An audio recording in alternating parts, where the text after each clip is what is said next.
네,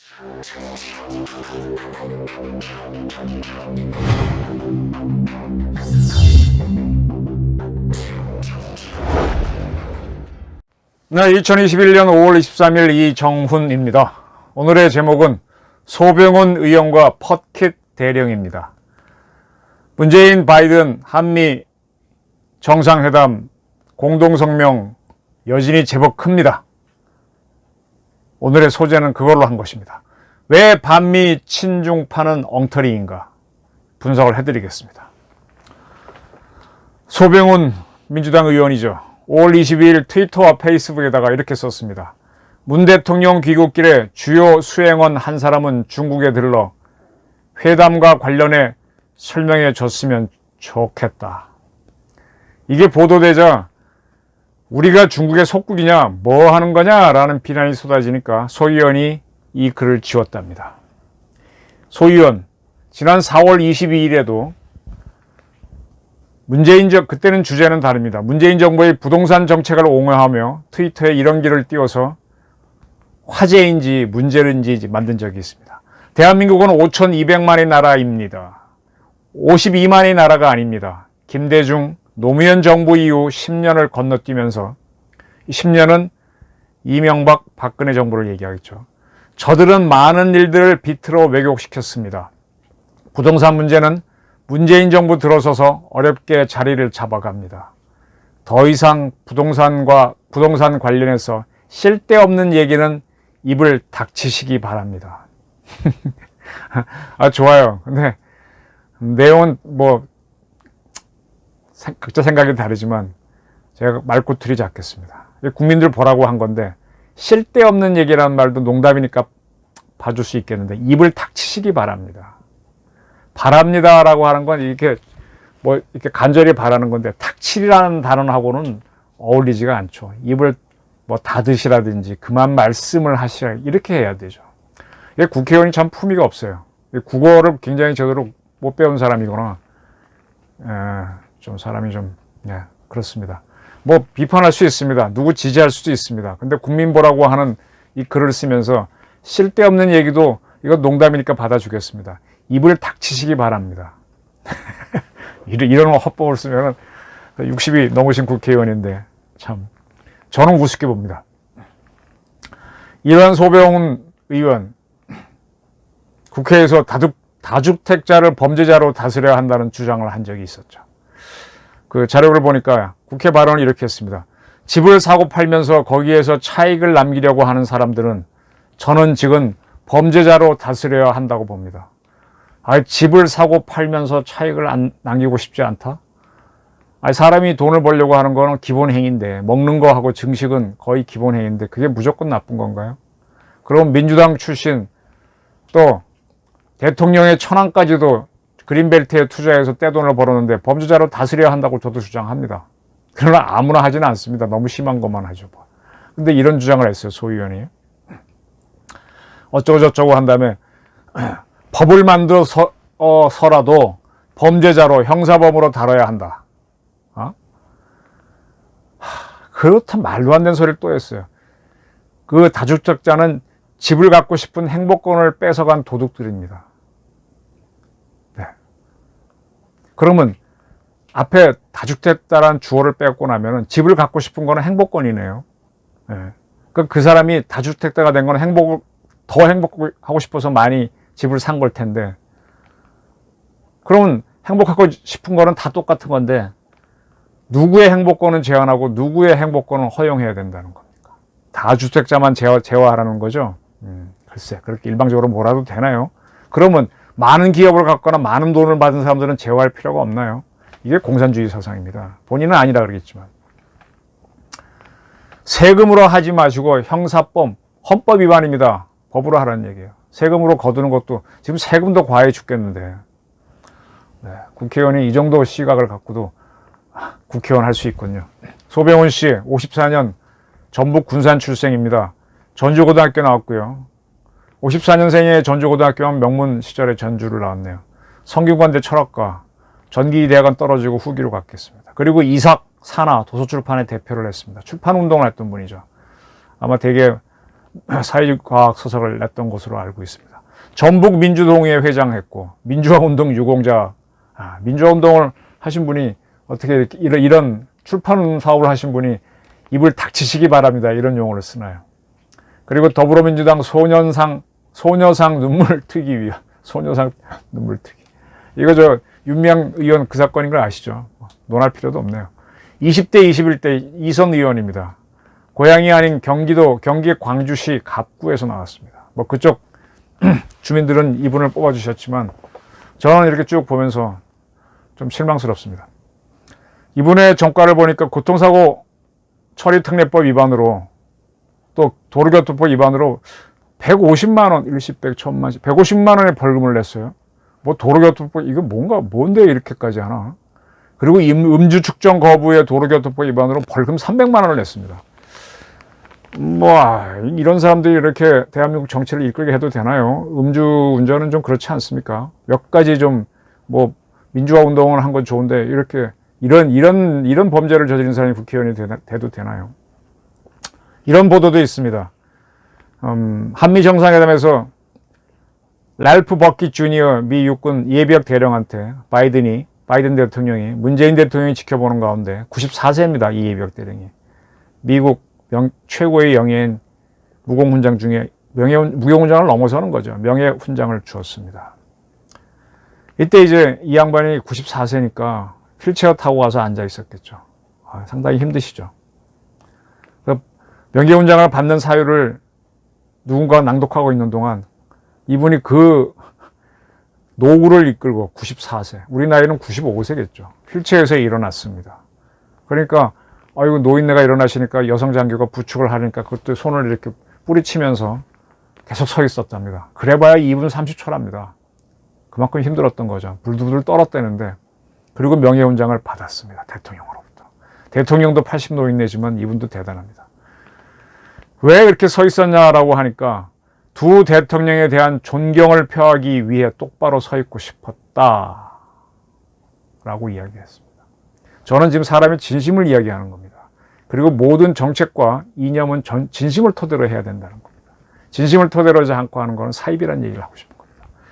이 버킷 대령은 한국전에 참전했다가 베트남전에 참전해서 수은 십자성 훈장, 은성 훈장, 동성 훈장, 무공 훈장을 받았네요. 우리나라는 어떻게 되나요? 태국 무공 훈장, 화랑 을지 이렇게 내려 인원 무공 훈장 내려가는데 여기는 은성, 동성 이렇게 가는 거 이게 무공 훈장이거든요. 명예 훈장은 이제 그걸 넘어서는 거고요. 이렇게 훈장을 많이 받았기 때문에 이번에 백악관에서 명예훈장 받으러 오라고 전화를 했을 때는 본인이 이렇게 자기 전공을 자랑하지 않았대요. 전 그거 이해합니다. 이 사람을 죽여본 사람들은 그로 인해서 아무리 칭찬을 받더라도 그게 덧없다는 걸 압니다. 제 외람된 말이지만 저도 한때 큰 기사를 써서 한국기자상도 받고 해봤고 그것 때문에 영예를 누려봤는데 저 때문에 감옥 가는 사람이 있더만요. 마음이 편치 않더라고요. 아마 이분도 그러지 않을까 저는 짐작을 하는데 훈장 받으러 오라고 하니까 월남전 끝나고 새로운 전쟁도 없었는데 왜 야단들이요 그냥 우편으로 보내줄 수 없습니까? 라고 했답니다. 네, 내 일을 한 거지 그 자랑도 아닌데. 그리고 나중에 대통령 행사입니다 하니까 이제 오셨는데 바이든 대통령이 그걸 기억해서 우편으로 보내는 대신 제가 드리겠다. 그리고 이 훈장을 수여하면서 군복무에 대해 약간의 야단 법석을 일으켜가며 받으실 자격이 있습니다. 라고 했더니 박수가 쏟아졌답니다. 이 버킷 대령이 나이도 많고 해서 거의 말씀을 잘 못해서 부인도 연로하지만 부인은 그나마 대화가 가능하니까 평소에 자기 남편이 이렇게 얘기했답니다. 미국이 도왔던 나라 중에서 한국이 가장 감사를 표할 줄 안다. 기회만 되면 고맙다고 말한다. 이걸 입버릇처럼 말해왔다고 했습니다. 그리고 버킷 대령은 한국에 가고 싶었다. 한국을 방어하는 것이 정말 내 소명이라고 느꼈다. 한국을 도와 성공시키는 것이 내 임무였고 긴 세월에 걸쳐 결국 그렇게 되지 않았느냐라고 얘기했답니다. 저는 이 말을 놓치지 않습니다. 그 이유를 설명드리겠습니다. 이제 이 버킷 대령은 이 경력을 보니까 유럽 전쟁에는 참전하지 못했어요. 웨스트포인트 미 육사 다닐 때 2차 대전이 끝났으니까 그 후에 큰 전쟁은 한국전쟁, 월남전쟁. 그 다음에 이분이 이제 리타이어하고 난 다음에 뭐 아프간 전쟁, 이라크 전쟁이 있었으니, 이라크 전쟁이 있었으니까 참전을 못했겠죠. 그러면 본인으로서는 한국전하고 베트남전 경험이 자기의 전쟁 경험인데, 베트남은 어떻게 되었습니까? 미군이 철수하고 난 다음에 공산화됐죠. 그러면 지금 공산 베트남이 미국하고 복교를 했지만은 굳이 참전, 월남전에 들어왔던 참전 미군을 초청할 이유가 없죠. 그죠? 가고 싶어도 자기 돈 들여서 가지 땡큐 하고 불러주는 경우는 없다는 얘기입니다. 근데 대한민국에서는요, 국민 여러분들은 잘 모르시고 저도 사실은 몰랐습니다. 우연히 알게 됐는데 상당히 여러 단체가 6.25 전쟁에 참전했던 참전용사 초청 행사를 해오고 있습니다. 평통도 하는 것 같고 뭐 보훈처도 하는 것 같고 국가기관이 제법 합니다. 6.25 때만 되면은 참전 16개국 확대해서도 하고요. 근데 이거는 아마 과거 서독이 그렇게 했던 걸 따라서 한 예로 보여요. 근데 우리가 이 참전 용사를 모셔오는 게 꽤 오래됐습니다. 우리가 잘 살지 못하던 거의 뭐 중진국 시절부터 한 것 같아요. 근데 제가 이걸 쭉 지켜보다 보니까 저 통일교인은 아닙니다. 근데 통일교를 좀 관심 있게 취재한 적은 있습니다. 그 돌아가신 문선명 목사를 쫓아다니면서 한번 인터뷰하려고 한 몇 년을 노력한 적이 있는데 통일교에서 초청을 하더만요. 그 내가 왜 합니까? 그랬더니 감사할 줄 알아야만 그래야 발전한다는 얘기를 그쪽 간부들이 하길래 뭐 그렇구나 한 적이 있는데 통일교도 제법 초청을 합니다. 그때는 뭐 아무도 주목하는 사람이 없죠. 그 다음에 또 하나 제가 한국 사회에서 눈여겨봤던 게 하나가 보수 인사들이 시위할 때 태극기 부대들이죠. 이 사람들이 성조기를 들고 나와요. 그리고 6.25 때만 되면 참전국 16개국 20몇 개국 하면서 그 참전국들 사진 전시회를 길거리에서 엽니다. 아유, 참 노인들 하는 거 뭐 싫어하는 사람들이 많죠. 꼴보수들이죠. 꼴보수들. 저 사람들은 어떻게 저렇게 외국에 의존하냐, 민족 주체성이 없다, 그렇게 비난할 수도 있습니다. 저도 그렇게 비난을 했었어요. 속으로 말은 안 했지만. 근데 생각이 몇 년 전부터 바뀌었습니다. 아, 감사해야 하는 것에 대해 감사하는 것은 아무나 못한다. 자신감이 있고 저력이 있어야 한다는 걸 안 겁니다. 그래서 성조기를 들고 나와서 태극기와 같이 흔든 태극기 부대를 옛날엔 아유, 뭐 창피하게 성조기를 들고 나가. 우리나라가 G7 수준 국가인데 창피해 그랬는데 아, 저게 진짜 우리의 자신감일 수도 있다라는 생각을 했습니다. 아마 제법 사는 나라 중에서 성조기를 들고 나가서 보수 시위를 하는 나라는 대한민국이 유일할 겁니다. 일본도 못합니다. 저는 민족주의는 두 가지가 있다고 보는데 가장 일반적인 게 이제 성조기를 태우는 민족주의죠. 근데 저는 성조기를 태우는 민족주의보다도 성조기를 흔드는 민족주의, 미국을 반기는 민족주의가 더 고차원이라고 몇 년 전부터 판단하게 됐습니다. 왜? 훨씬 더 우리 민족을 발전시키니까. 문재인 대통령도 이번 방미를 통해서 또 다른 민족주의를 경험했을 거예요. 이분은 성조기를 태우는 민족주의에 가까웠던 분인데 이번에 성조기를 흔드는 민족주의를 좀 한 걸로 보이거든요. 다른 걸 경험했을 겁니다. 저처럼. 이건 뭐냐? 이승만, 박정희, 전두환을 제가 몇 차례 강조합니다. 이분들은 독재를 했다고 합니다. 저도 압니다. 근데 이런 사람들이 벨이 없어서 한미동맹을 중시했을까요? 박정희는 기본적으로 좌파고요. 이승만도 그렇게 미국을 이용했지 좋아하지는 않습니다. 전두환 씨도 마찬가지고. 근데 왜 한미동맹을 강조할까요? 아마 지금 보수 좌파를 싫어하는 사람들도 우리가 한미동맹을 강조하고 우리 전작권을 미국에 맡겨놓는 거는 자존심을 굉장히 상해하는 분들이 많을 겁니다. 근데 우리가 미국 나가라 뭐 하라 해도 손해를 보니까 참고 있는데 사실은 세상을 살아보니까 나한테 베풀어준 미국이란 나라가 뭐 이유가 어찌됐든 그들도 아들은 굉장히 소중할 텐데 5만 명을 다른 나라에 보내서 죽게 할 수 있겠어요? 우리나라는 한 사람만 희생돼도 난리 부르스를 치던데 자기 아들을 5만 명이나 죽게 할 수 있겠습니까? 우리 월남 가서 한 5천 명 죽게 했습니다. 근데 그렇게 희생된 아들을 희생시켜준 나라에 대해서 수그리고 감사하면 그 나라가 싫어하겠습니까? 처음에 우리를 얕볼 수도 있겠죠. 근데 퍼킷 대링이 뭐라 그랬습니까? 미국이 도왔던 모든 나라 중에서 한국이 가장 감사를 표할 줄 안다. 기회만 되면 고맙다고 말한다. 처음에는 우습게 봤겠죠. 근데 나중에는 이게 고마운 거죠. 한국에 가고 싶었다. 한국을 방어하는 것이 정말 내 소명이라고 느꼈다. 정말 내 소명이라고 느꼈다. 한국을 도와 성공시키는 것이 내 임무였고 긴 세월에 걸쳐 결국 그렇게 되지 않았느냐. 이게 뭘 뜻합니까? 네. 이게 내 친구를 만들고 내 조국과 민족을 돕는 길입니다. 성전기를 들고 나가는 게 그럴 수 있다는 거죠. 586, 386에서 나오는 586들, 그다음에 친문 세력들은 양키 구호문을 했던 성전기를 태우는 세력이 갖겠죠. 그들의 민족주의도 민족주의입니다. 근데 단순한 민족주의입니다. 딱 듣고 있으면 미국 사람들 싫을 때 속 시원하죠. 근데 그렇게 할수록 고립되고 미국이라는 강한 상대를 우리를 적으로 만드는 어리석음에 가까울 수 있습니다. 주한미군 나가라, 전작권 내놓으라 하면서 이런 사람들이 또 왜 그런지 미국은 이용해야 된다는 생각을 해갖고 북한 핵은 자신 없으니까 미국 보고 하라 그럽니다. 이거 미국 처지에서나 또는 저 같은 사람이 보기에도 정신병으로 보는데 정신병 아닌가요? 스키조프레니아 아닌가요? 586 수사파는 이걸 부끄러운 줄도 모르고 해왔습니다. 문재인 대통령도 계속 해왔고요. 이게 문제라는 겁니다.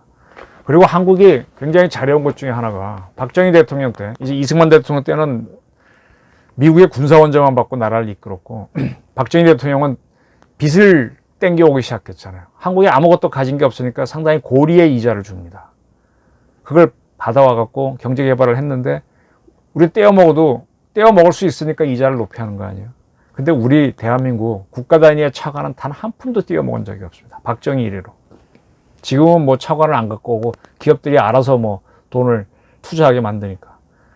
약속한 이자는 다 주고 차관을 갚아왔어요. 반대로 미국과 경쟁했던 냉전 시대의 초대국 소련은 대한민국이 빌려준 돈도 못 갚겠다고 하면서 모라토리움을 선언했었습니다. 그리고 파리 협정으로 탕감도 받았고요. 근데 소련이 그렇게 된 게 90년이고 우리가 빚을 빌려서 갚아보기 시작한 60년대부터인데 지금 오랜 세월이 지났죠. 누가 지금 잘 삽니까? 한국은 G7 수준으로 발전했습니다.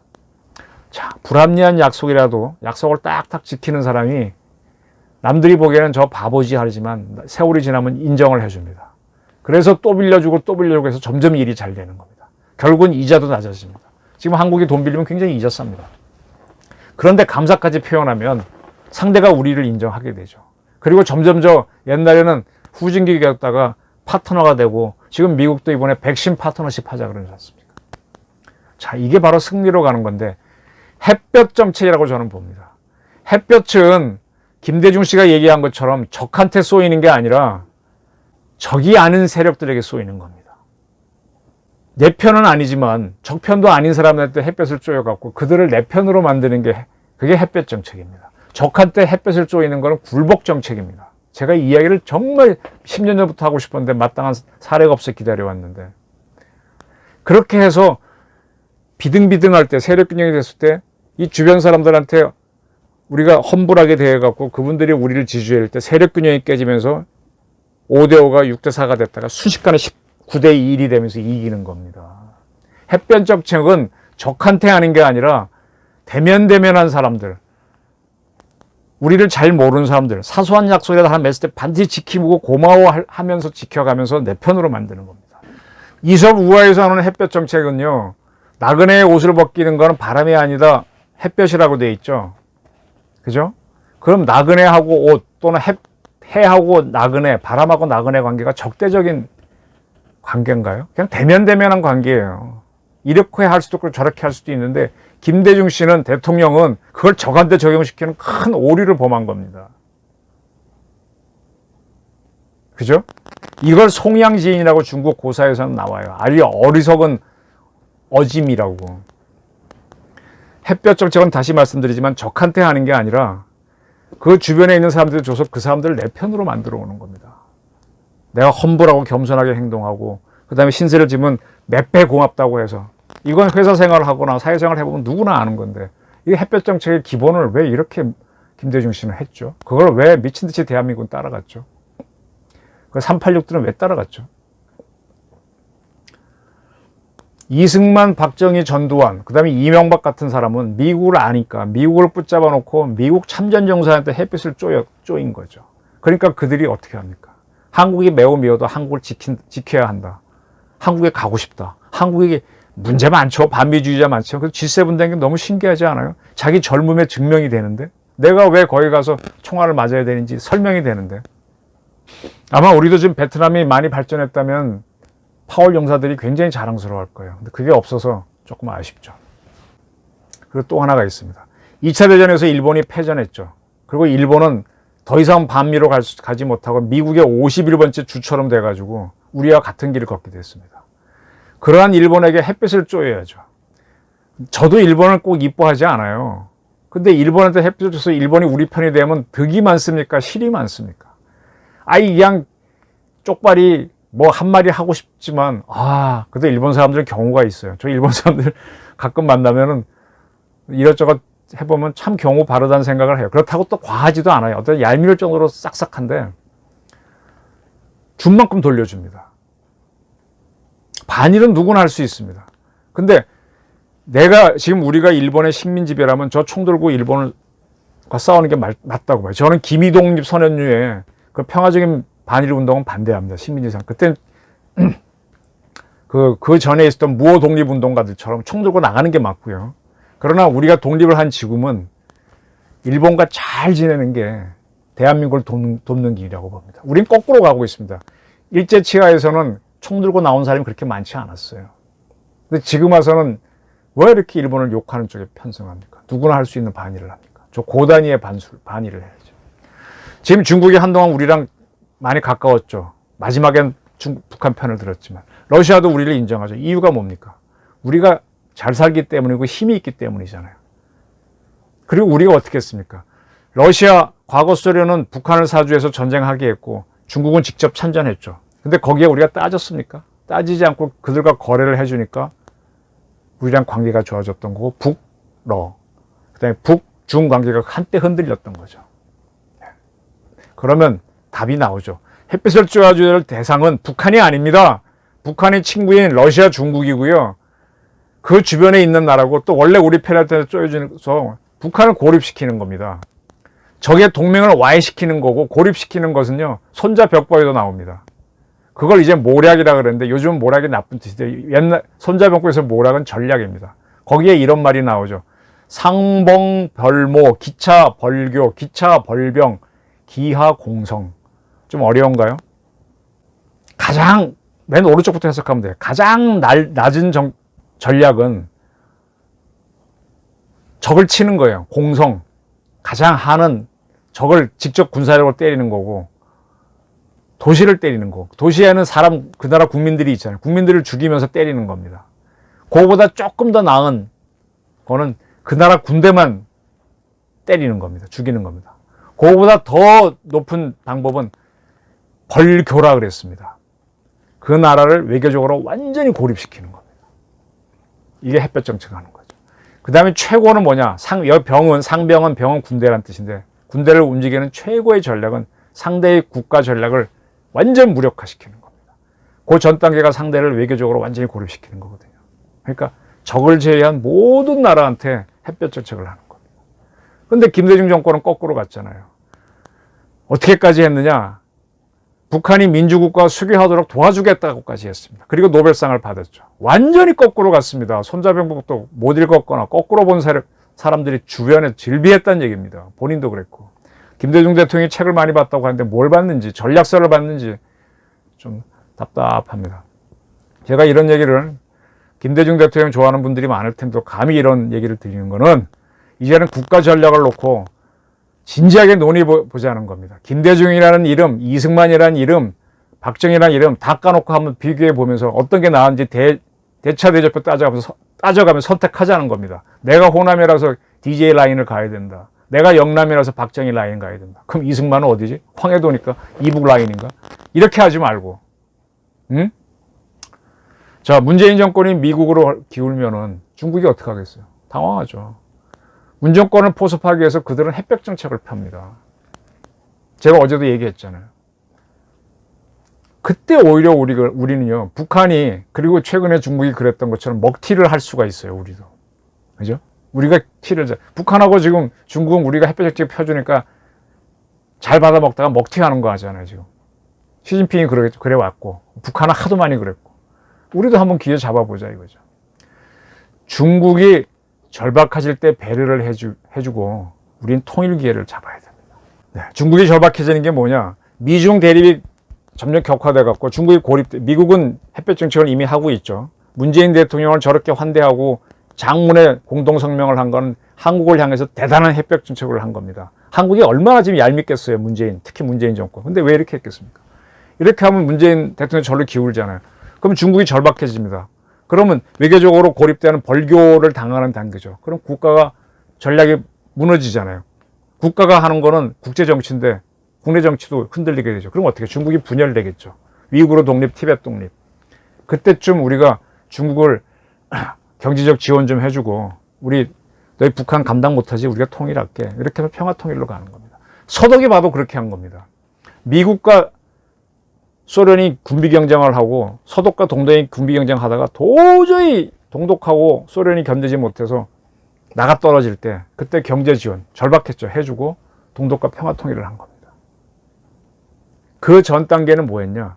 서독은 동독한테 퍼준 게 아니라 동독 민주화 운동, 동독 인권 운동을 지원했던 겁니다. 그들의 정보기관이. 브란트 총리가 동방정책을 했다 그러지만은 그건 동무독 지원 정책이 아니었어요. 서로 대등하게 교류하자는 거였지. 일방적으로 퍼주는 거 아닙니다. 그렇게 했는데도 동독의 헌법수호청, 우리를 얘기하게 되면 국내 정보부죠. 브란트 총리한테 통보도 하지 않고 그의 비서인 권터 기욤을 간첩죄로 체포했습니다. 아주 객관적으로 정치 중립이 돼 있었던 거죠. 헌법수호청이라고 하는 정보기관이. 그러면 대한민국도 국정원과 경찰, 기무, 검찰이 정권으로부터 독립해 있어야 되는데 왜 박범계라고 하는 왜 법무부 장관은 뭐 검찰 사무에 추미애도 그렇고 왜 그렇게 감나라 괴나라 개입하는 게 많아요? 잘못된 거죠. 왜 정치 중립으로 있어야 되는 국정원, 경찰, 검찰, 군을 장악하려고 왜 문정권은 혈안이 되냐 이거예요. 이게 바로 386들의 허위죠. 과거 군사정권이 그랬다고 하는데 그보다 훨씬 심하게 뒤집고 있습니다.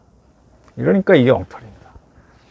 왜 이인영 통일부는 북한을 지원하려고 하는지 이제 따져야 됩니다. 왜 우리 돈으로 햇볕을 쬐어줄 거는 북한 근처에 있는 그런 나라들 우리 편으로 만들어야죠. 왜 북한을 하냐? 적을 쬐야죠. 이상하게 봐야 됩니다. 판문점 정상회담을 하기 전에 무슨 누굽니까? 김정은의 여동생 여정이가 우리나라 평창올림픽에 왔었죠. 거기에 대한 답방으로 서훈 씨하고 정의용 씨가 특사로 이북 갔었죠. 갔다 오고 난 다음에 정의용 안보실장이 미국 가서 트럼프를 만났죠. 설명을 했죠. 그리고 이제 판문점 회담이 열리고 싱가포르 미북 회담이 열렸는데 왜 정의용 씨가 미국 가서 설명을 했습니까? 설명도 그때 정확하게 안 했죠. 발표면 틀린 거 있다 그랬죠. 북한이 체제 보장을 해주면 핵 포기하겠다라고 분명히 한국에 와서 정의용 씨는 국민 보고할 때 이렇게 밝혔는데 트럼프를 만나고 발표한 성명 보게 되면 체제 변형 없이 북한이 바로 비핵화한다고 했다라고 해서 싱가포르 회담이 이뤄지게 약간의 허위 보고를 했다고 제가 몇 차례 지적했습니다. 왜 했느냐? 왜 가서 설명을 해줬느냐? 미국과 우리는 동맹이기 때문입니다. 그럼 동맹은 적이 있어야 되는데 동맹은 반드시 적이 있어요. 적이 누구냐? 현재는 북한이에요. 이제 앞으로는 중국이 될 수도 있겠죠. 미국이 좀 버라이어티하게 동맹을 쓰려고 하니까. 그럼 공동의 적이 있을 때만 동맹이 만들어지는데 적에 대한 정보가 서로 다르면 동맹이 안 되죠. 의심하게 되죠. 그래서 속임이 없어야 되기 때문에 설명을 한 겁니다. 근데 약간의 속임이 있었다는 게 저희 판단입니다. 그럼 동맹에 그래서 와해가 되면 어떻게 되느냐? 그럼 많은 국방비를 다 해야 되니까 경제를 못 키우죠. 한국의 G7 수준으로 온 거는 동맹이 기반이 돼서 국방비를 줄였기 때문인데 경제가 어려워집니다. 자, 소병헌 의원 그렇게 했던 것처럼 서훈 안보실장이 중국에 가서 결과를 설명하라는 것인데 제 질문은 우리 소희한테 드리는 건 중국이 우리 동맹이냐? 이겁니다. 자, 진짜 저는 좀 감정서워 얘기하겠습니다. 한심한 국회의원입니다. 지금 중국은 미국과 대립하고 있어요. 근데 중국에 뭘 설명을 해? 우리 동맹이 중국이야? 미국이 동맹이라고 하면서 한미 공동성명에 동맹을 재확인한다는 문구가 몇 번이 나오는데. 그러니까 국회의원들이 이렇게 실력이 없으니까 좀 답답해요. 더군다나 여당 의원인데.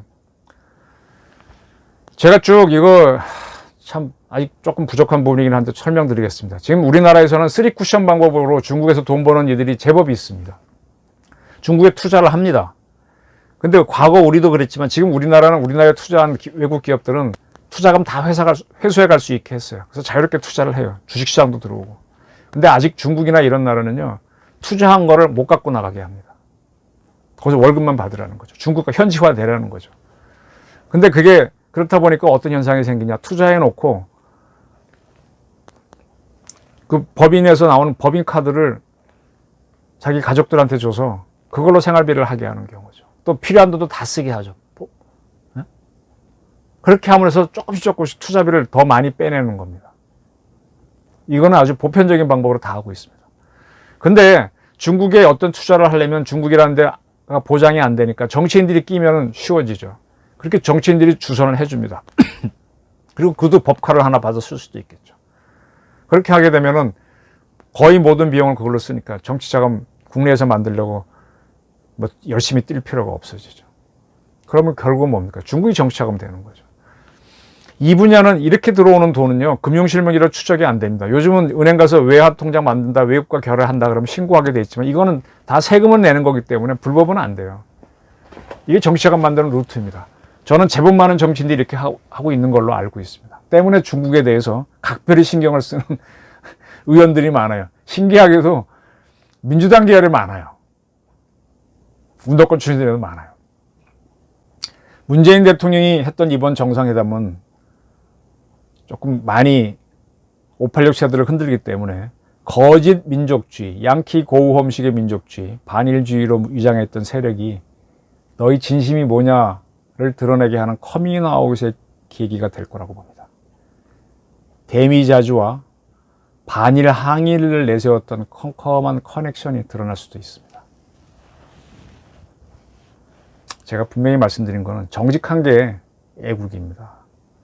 애국은 퍼킷 대령을 감독해 한 이들이 하는 겁니다. 미국에 감사하고 성조기를 흔들어주고 할 때 그게 국가와 민족을 위한 길이지, 미국이 좀 마음에 안 드는 행동했다고 전작권 내놔라, 양키 고검, 그게 민족주의다. 네, 그런 민족주의 많습니다. 성공하기 어려울 겁니다. 제 의견은 이렇습니다. 김대중 대통령도 비난했고 여러 사람을 비난했는데 제 발언 책임질 테니까 언제든지 이견이 있으면 답변할 수 있는 데까지 답변하겠습니다. 감사합니다.